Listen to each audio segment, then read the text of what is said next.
passa a ser um homem, nós temos aí essa transição de Saulo para Paulo, que vem então a ser este homem que passa também a pregar do evangelho, passa a pregar daquele cristianismo a qual antes ele perseguia. E nós vemos isso nos primeiros versículos, como isso acontece. Então nós vamos ver então depois sobre esta introdução do próprio apóstolo Paulo dentro da congregação, como vai ser então para a própria igreja.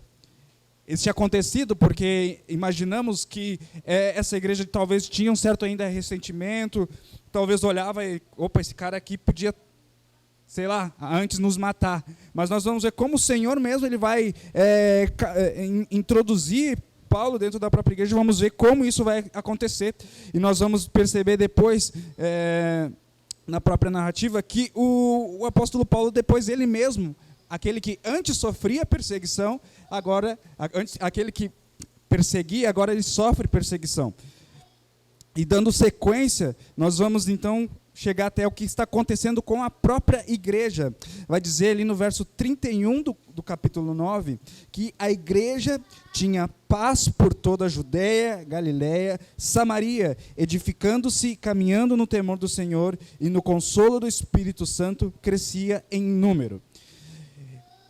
E nós, para entender muito bem isso, nós não podemos agora achar que, na verdade, a igreja tinha paz, porque Saulo, que antes perseguia, ele se converte, se torna Paulo. Nossa interpretação não é agora que Saulo se converteu, então a igreja tem paz. Mas, na verdade, nós estamos observando muito bem aqui que a igreja continuava sendo perseguida. A igreja continuava tendo essa série de adversidades que, de alguma forma, causava ali no próprio povo, muitas vezes se espalhar, se dispersar. Mas a paz que está sendo mencionada aqui é a maneira com que caminhavam no temor do Senhor. Havia paz porque havia essa segurança, tranquilidade de que tudo estava indo debaixo da ordem, da segurança do Senhor. Então isso causava paz e a igreja continuava crescendo. E nós vamos então chegar hoje no verso 32, e nós vamos ler do verso 32 até o verso 43, que é o que estaremos expondo hoje. Você pode manter a sua Bíblia aberta, Atos 9, do 32 ao 43, amém? Passando Pedro por toda parte, foi também visitar os santos que moravam em Lida. Encontrou ali certo homem chamado Enéas, que havia 8 anos jazia de cama, pois era paralítico. Pedro lhe disse: Enéas, Jesus Cristo cura você. Levante-se e arrume sua cama. Ele imediatamente se levantou. Todos os habitantes de Lida e da região de Saron viram Enéas e se converteram ao Senhor. Em Jope havia uma discípula chamada Tabita, nome este que traduzido é Dorcas.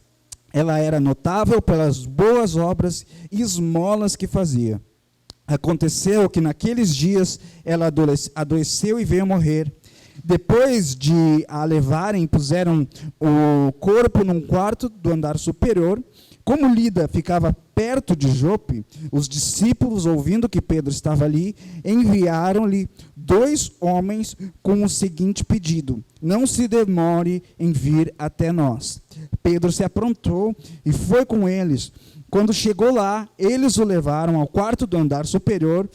Todas as viúvas o cercaram, chorando e mostrando-lhe túnicas e vestidos que Dorcas tinha feito enquanto estava com elas.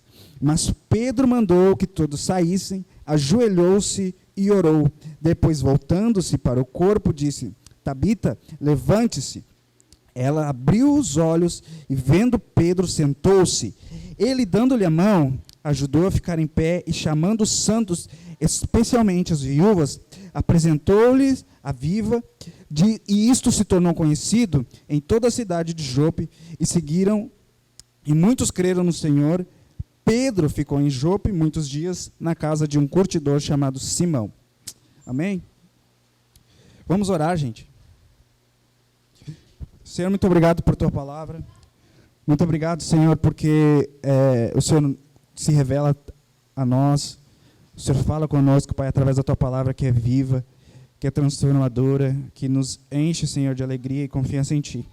Pedimos, Pai, que nesta manhã o Senhor esteja falando conosco, mais desta vez, que possamos compreender tudo que este texto quer nos passar e possamos realmente torná-lo, Pai, como vivo para nossas vidas, para que realmente possamos aprender como devemos caminhar como cristãos. Em nome de Jesus oramos. Amém. Amém, gente?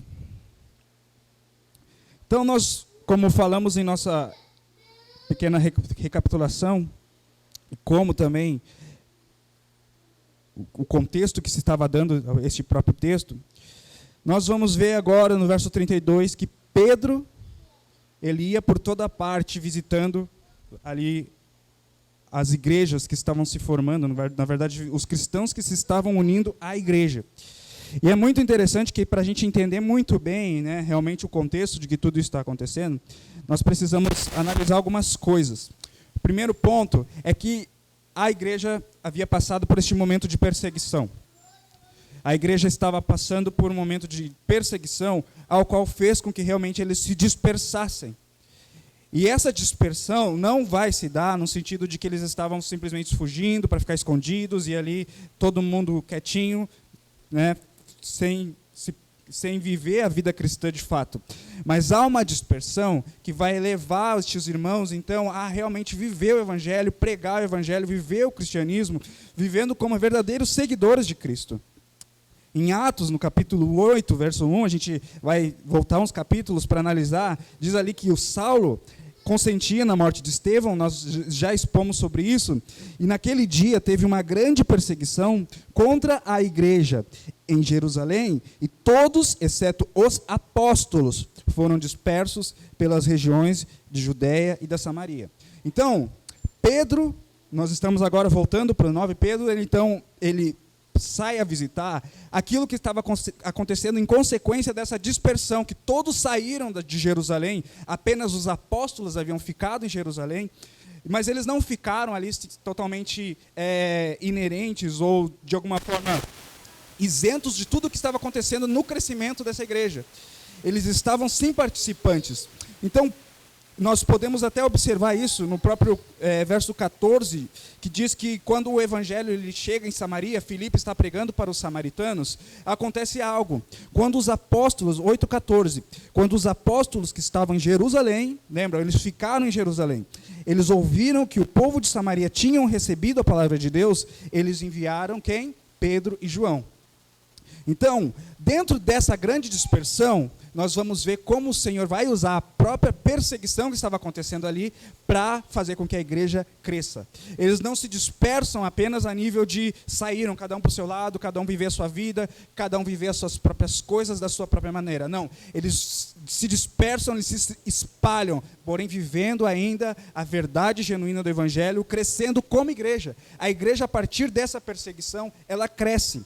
E os apóstolos que haviam ficado em Jerusalém, com certeza acreditamos que por uma própria direção de Deus, que mesmo diante da perseguição, eles permanecem em Jerusalém, com a igreja que ali estavam, eles não ficaram isentos deste crescimento. Eles são também enviados, como o próprio Pedro e João foram enviados a Samaria para ali estar junto com os cristãos que estavam se formando naquela região, através da conversão ao Evangelho, eles vão ali. E agora nós chegamos então a este contexto, onde Pedro ele vai por toda parte, visitando os santos que moram em Lida. E é muito interessante que Lida e Jope são as cidades mencionadas neste texto. Lida era basicamente uma cidade da região metropolitana, assim, de Jope, porque a grande cidade era Jope. Jope é uma cidade portuária, uma cidade que, quando nós observamos que há cidades portuárias nos textos bíblicos, nós já podemos, então, interpretar que há ali um grande centro comercial. Há ali um grande volume de pessoas, então sempre que a igreja está ali, realmente se trata de algo bem estratégico, porque realmente há um grande alcance de muitas pessoas chegando, pessoas saindo, pessoas caminhando, transitando, porque era uma cidade portuária. E Lida, por sua vez, então era uma cidade menor. Ela estava bem próxima a Jope, mas ela não era tão grande quanto Jope. E já eram cidades que faziam parte, sim, do território de Israel, porém eles estavam já mais para perto de Samaria. E nós observamos também que Samaria ela era uma cidade, era um território formado por um grande misticismo, por um grande sincretismo.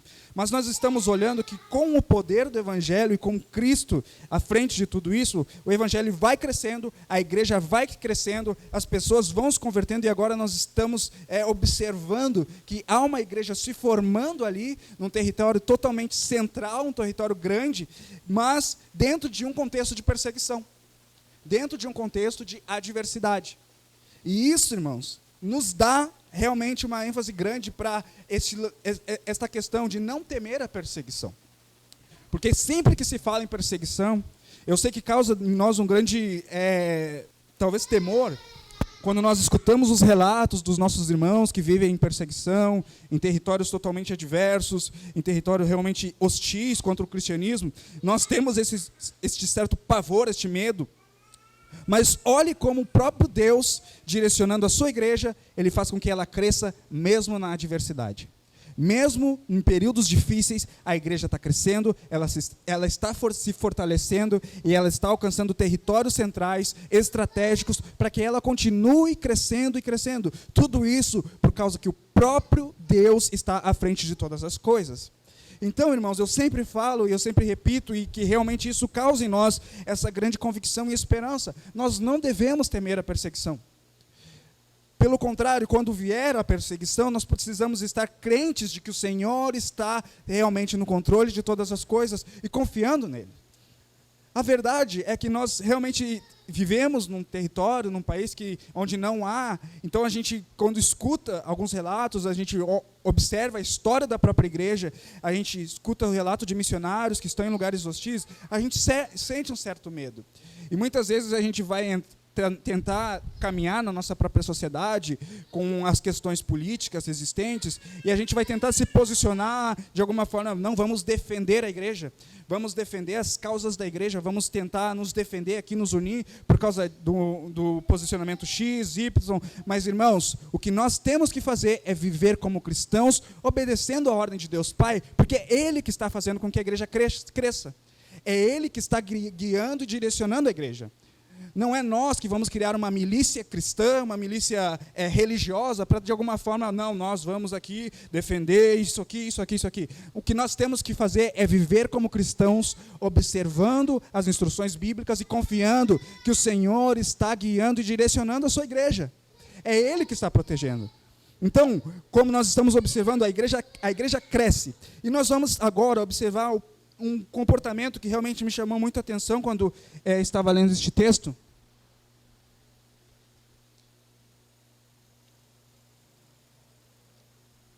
Que é do apóstolo Pedro. Irmãos, Pedro, como um dos líderes dessa igreja, como um dos que foram então direcionados pelo próprio Senhor Jesus a estar a cargo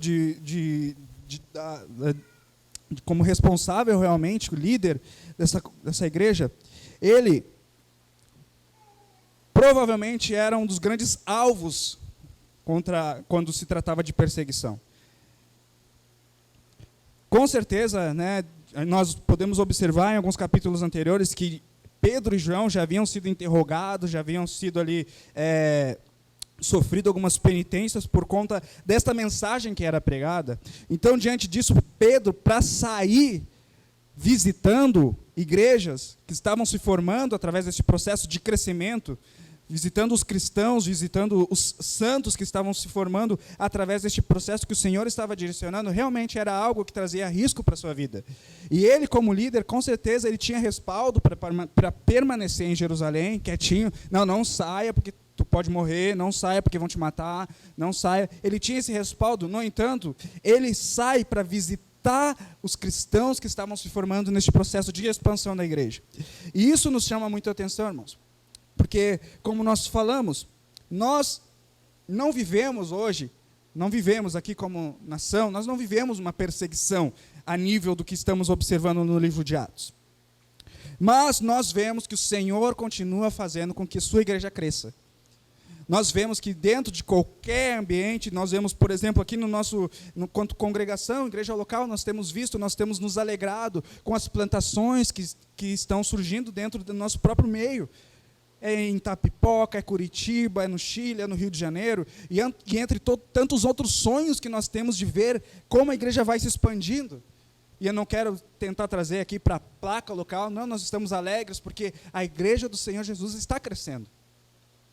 Só que veja, Pedro, ele realmente tem esse desejo de fazer parte deste crescimento. Ele vai e sai para visitar, ele sai para tentar, de alguma forma, estar encaixado também, fazer parte, visitar os irmãos que estavam ali.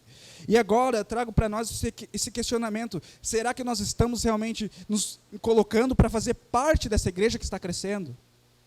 Será que realmente nós estamos também interessados em fazer parte deste movimento que é o crescimento e expansão da igreja? Ou será que estamos simplesmente alheios, pensando, não, o que basta é eu vir congregar, e o que basta é minha fé, o que basta é eu estar aqui nos domingos? E nós estamos falando, irmãos, não simplesmente de uma visita. Eu sei que há muitas questões quando se trata de visitar, ainda mais pensando, né, em outros lugares, mas, irmãos, fazer parte é muitas vezes mandar uma mensagem, muitas vezes é uma oferta, muitas vezes é orar por esta igreja que está crescendo, é orar, é mandar uma mensagem conversando com os pastores plantadores, é trocar ideia, saber aí como é que tu está, e aí como é que está a questão dessa igreja crescendo. Isso é fazer parte.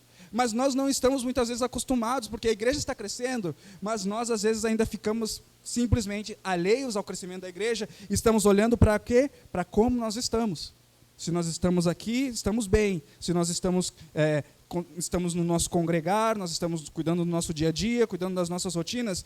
E, irmãos, não há problema nisso. Nós realmente temos que olhar para o congregar, para a nossa prática de vida cristã, realmente olhando para os nossos passos individuais. Mas, irmãos, a igreja está crescendo.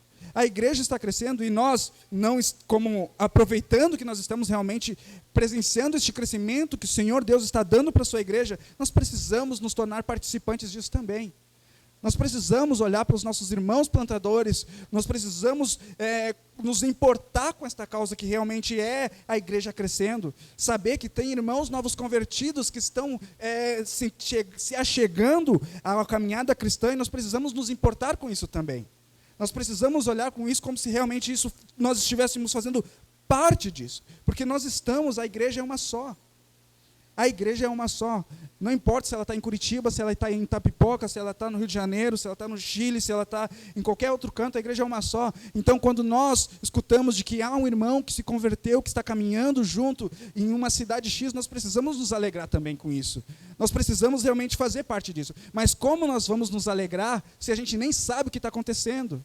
Nós precisamos, irmãos, realmente nos colocar dentro e fazer parte disso.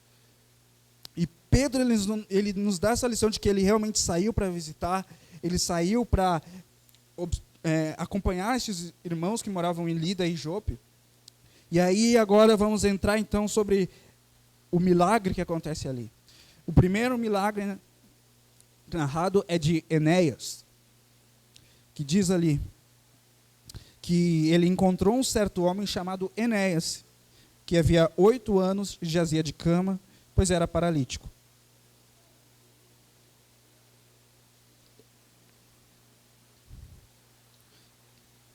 E aí, Pedro, ele vai orar por este homem. E alguns pontos em relação a este milagre que acontece, que a gente precisa analisar. Primeiro aqui, quando Pedro ele ora por ele ora em nome do Senhor Jesus. Há uma cura, há um milagre, há algo acontecendo ali, mas o poder, a autoridade sobre isso, ela está no nome do Senhor Jesus. Ela está no nome do Senhor Jesus. Nós vamos ainda falar um pouquinho mais sobre a questão de milagres, mas é sempre bom enfatizar de que a oração, como nós vamos orar pelos enfermos, pelos doentes, é sempre pelo nome do Senhor Jesus, porque é da maneira com que Ele quer fazer. E nós vamos observar que a cura de Enéas não é um fim em si mesmo. Não é simplesmente, Pedro simplesmente curou e aconteceu simplesmente porque sim, e aí estava lá e sofrendo. Mas nós podemos observar que quando Enéas, então ele é curado, ele se levanta daquela cama, nós vamos ver no verso 35 que todos os habitantes de Lida, que é aquela cidade que nós mencionamos, uma cidade pequena, na região de Sarón, eles viram Enéas e se converteram ao Senhor. Notem que há aqui, então, uma glorificação para o próprio Senhor Jesus, porque ele é glorificado através dessa cura. Ou seja, há um homem que foi curado, mas a cura não foi simplesmente para que este homem fosse curado, aquele que então outrora paralítico viesse a caminhar, mas há então essa glorificação ao Senhor, porque todos os que estavam ali viram aquilo, eles creem no Senhor Jesus. Olha como é importante isso. Um sinal, um milagre, uma cura, mas não para glorificar o nome de Pedro, não para glorificar uma placa, não para glorificar um grupo de pessoas, mas para glorificar o nome do próprio Senhor Jesus Cristo, porque através daquele grande milagre, através daquele acontecido, as pessoas vêm então a crer no Senhor Jesus e passam também a serem seguidores do Senhor. E tudo está acontecendo, irmãos. Até que então nós vamos para o que acontece com Dorcas, a Tabita, Dorcas, que era uma discípula. Dorcas, ela era notável por boas obras e esmolas que fazia. Há uma lição, irmãos, sobre essa também seguidora, porque talvez há algumas interpretações de que Dorcas, ela também tem esta bênção milagrosa, e muitos podem pensar que ela tem essa bênção justamente porque ela tinha boas obras. Ela era notável no meio da congregação, entre os cristãos, pelas boas obras que faziam. Então, alguns podem até interpretar de que ela, por ter essas boas obras, houve uma grande intercessão para que ela viesse a ressuscitar. No entanto, há coisas distintas aqui. A primeira é que realmente, quando nós observamos Dorcas e o relato de que ela realmente tinha estas boas obras para com aquela comunidade, nós vamos ver que ela confeccionava túnicas, entre outras peças, para o vestuário das viúvas. E analisando brevemente o contexto, quando a gente fala de viúvas, de órfãos, nós estamos falando de pessoas realmente de extrema vulnerabilidade naquela época, porque dentro daquele contexto, órfãos, viúvas, realmente não eram pessoas desamparadas. Então, observar alguém que se importava com a causa do órfão, da viúva, realmente demonstra um comportamento de pessoa que tinha realmente boas obras. No entanto, quando nós observamos e damos algum certo tipo de ênfase para alguém que tem boas obras, é muito importante que a gente compreenda que o cristão, ele tem as boas obras não para, de alguma forma, se justificar diante de Deus ou para ter algum tipo de bênção diante de Deus. É muito importante a gente sempre analisar isso, que Dorcas, ela realmente dá o testemunho de um cristão, porque o cristão que realmente compreende o evangelho, ele sabe que não merece, ele sabe que não tem como se auto-justificar, ele sabe que não há como, de alguma forma, chegar diante de Deus e dizer, eu mereço, mas ele entende que por causa dessa graça imerecida que o Senhor nos traz, então nós, a partir disso, vamos demonstrar que fomos alcançados por essa graça e vivendo, fazendo as boas obras. É uma resposta. É um caminhar com a compreensão de que agora que fomos alcançados, temos então, de alguma forma, um dever de caminhar exercendo isso. Nós vamos ver brevemente em Efésios, capítulo 2, no verso 10, que diz, somos feitura dele, criados em Cristo Jesus, para boas obras, as quais de antemão preparou para que andássemos nelas. Tiago, capítulo 2, no verso 14 e 16, vai falar também algo bem conhecido já. Meus irmãos, qual é o proveito? Se alguém disser que tem fé, mas não tiver obras, será que essa fé pode salvá-lo? Se um irmão ou uma irmã estivessem com falta de roupa e necessitando do alimento diário, e um de vocês lhe disser, vão em paz, tratem-se de aquecer, de se alimentar bem, mas não lhes dão o necessário para o corpo, qual é o proveito disso?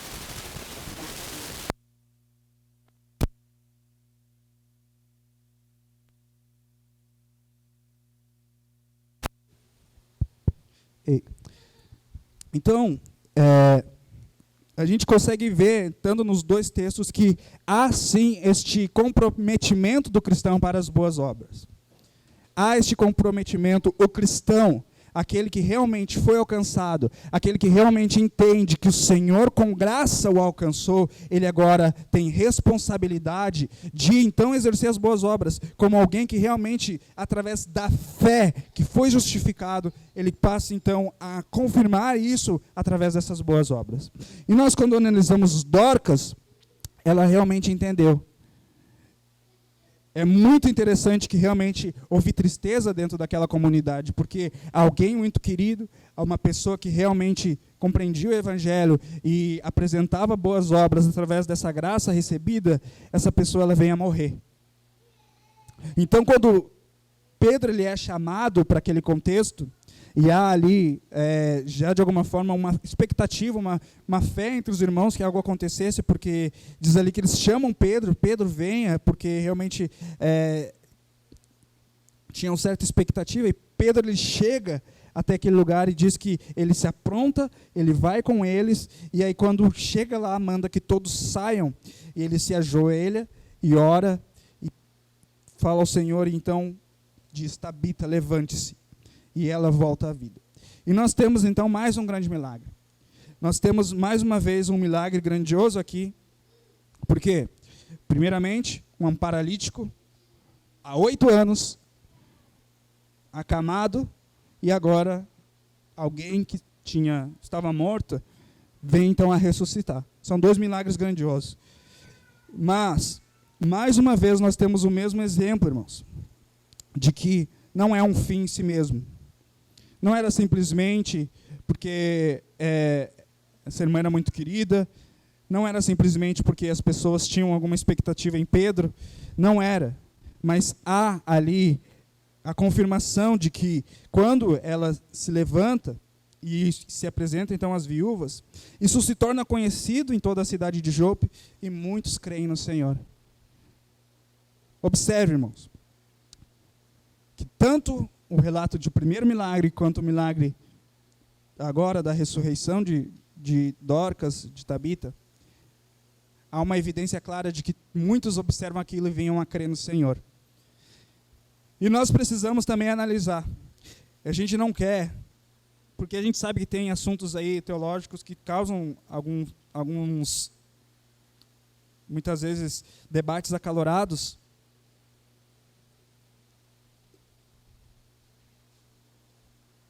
Falando sobre os milagres nos dias de hoje, as curas, se é realmente, se ainda tem, se já não tem, se cessaram, se eram só para o período apostólico. E realmente, não é uma coisa que eu quero entrar, mas eu quero convidar os irmãos a de alguma forma, observar estes relatos e comparar com aquilo que nós observamos hoje. Nós cremos que o Senhor pode curar as pessoas, nós cremos que o Senhor pode sim fazer os seus milagres, nós cremos. O Senhor é poderoso, Ele faz as coisas da maneira com que Ele bem quiser. Nós cremos que Ele pode usar sim homens fracos, frágeis, para realmente fazer atos grandiosos. Nós cremos, o Senhor pode fazer porque Ele é grande e Ele tem seus planos maravilhosos. Mas a questão aqui, irmãos, é realmente, se dentro de qualquer acontecimento grandioso, extraordinário, que nós viemos observar, realmente o Senhor estará sendo glorificado ou homens estarão sendo glorificados? O Senhor estará sendo glorificado, fazendo com que pessoas se convertam dos seus pecados e passem a crer no Senhor e andar numa vida transformada pelo poder do Evangelho, através desses grandes milagres, ou apenas se estará enchendo de seguidores para a placa tal, para o homem tal, para o profeta tal? Porque, irmãos, eu não vou nem entrar no mérito sobre muitos dos acontecimentos que nós vemos hoje. Nós sabemos que alguns vídeos, alguns programas de televisão, nós vamos ver várias coisas. Nós vamos ver várias coisas. Eu não vou dizer isso é falso, não vou ser eu que vou estar ali como um inspetor da veracidade ou da falsidade de qualquer coisa. Mas a questão é, o Senhor está sendo glorificado, as pessoas estão crendo no Senhor, estão se arrependendo dos seus pecados, ou ali apenas homens sendo exaltados? Porque através da resposta para este questionamento, nós podemos muito bem, de alguma forma, nos posicionar e saber, olha, isso é de Deus, isso não é de Deus. E quando nós tivermos realmente desta compreensão, nós vamos também glorificar Deus. Nós também glorificar a Deus, porque o Senhor, quando Ele quer fazer os seus milagres, quando Ele quer operar, quando Ele quer curar, quando Ele quer ressuscitar, Ele vai fazer. Mas tudo para a honra e para a glória do seu nome. E nós podemos fazer parte disso sempre porque queremos glorificar o nome do Senhor e adorar. Então,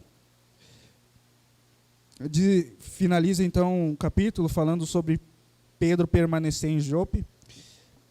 Jope é, como eu falei, naquela cidade portuária, já é um grande centro, e esse texto basicamente vai introduzindo um dos grandes acontecimentos do livro de Atos, que é então a conversão dos gentios, que também era algo que vai causar uma grande alegria dentro do povo, realmente, porque aquilo que era simplesmente para o povo de Israel, o povo judeu, agora está também alcançando os gentios. Então, Pedro ele permanece ali e vai dizer que ele vai permanecer na casa de um curtidor chamado Simão. Quem era o curtidor? O curtidor, ele era, de alguma forma, uma espécie de alguém que mexia com animais. Então, ele tocava em animais mortos, tocava em animais impuros para a cultura judaica. Então, Pedro ele já está sendo inserido, nós vamos ver ainda no próximo domingo, mas ele já está, de alguma forma, sendo inserido dentro de um contexto ao qual ele, como judeu, considerava impuro. Certo? Fica aqui essa ponta assim para não dar muito spoiler do que vem depois. Então, Pedro ele permanece na casa de alguém que, segundo a sua cultura judaica, ele era uma pessoa impura. Certo? Então, depois vai vir outros acontecimentos ali, mas que tem tudo a ver com o que o Senhor queria fazer naquele contexto, amém? Então vamos para as aplicações, irmãos. A primeira é, irmãos, precisamos nos importar com o crescimento e a expansão da igreja. Aqui nós não estamos falando dos números, nós não estamos falando, nós precisamos crescer numericamente, colocar uma meta, nós precisamos até o final de 2022 chegar aos 100, aos 200, aos 300. Não estamos falando disso. Mas nós estamos observando que a igreja está crescendo. E é disso que estamos falando. Nós precisamos nos importar com isso. Assim como Pedro ele dá um testemunho de que realmente saiu a visitar aquelas igrejas que estavam, aqueles irmãos que estavam se somando à igreja, nós precisamos ter este comprometimento também, de orar pelas plantações, orar pelos plantadores, orar pelos irmãos novos convertidos, orar para as famílias que estão sendo restauradas através deste alcance do Evangelho, em todos os lugares onde estamos crescendo, Fortaleza, em qualquer outro lugar dentro do mundo inteiro, orar, se importar, saber o que está acontecendo e se importar com isso, realmente se importar. Se você está alheio, se você muitas vezes te observa como um cristão, simplesmente aquele que vem no culto de domingo, faz parte de alguma das atividades da igreja, mas não observa que há uma igreja em expansão, que há uma igreja crescendo e não faz parte disso de alguma maneira, eu te incentivo, irmão, faça parte. Ore, contribua, mande uma mensagem. Realmente faça parte disso, porque é realmente fazer parte dessa grandiosidade que o Senhor vem fazendo. O outro ponto é que a gente vem assim, irmãos, né? Nós não queremos, nunca vamos fazer isso de falar sobre as boas obras como um meio de justificação, mas o testemunho desta irmã, a Tabita Dorcas, ela nos apresenta também sobre o zelo e o comprometimento do cristão quanto ao ato de exercer as boas obras. É importante.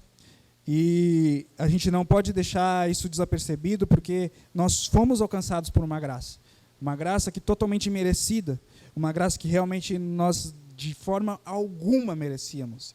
E através disso nós somos então chamados para a responsabilidade agora de manifestar isso, de exercer, de alguma forma abençoar outras pessoas, alcançar outras pessoas de alguma forma, seja aquele que está faminto, a gente conseguir de alguma forma alimentar, e por aí vai.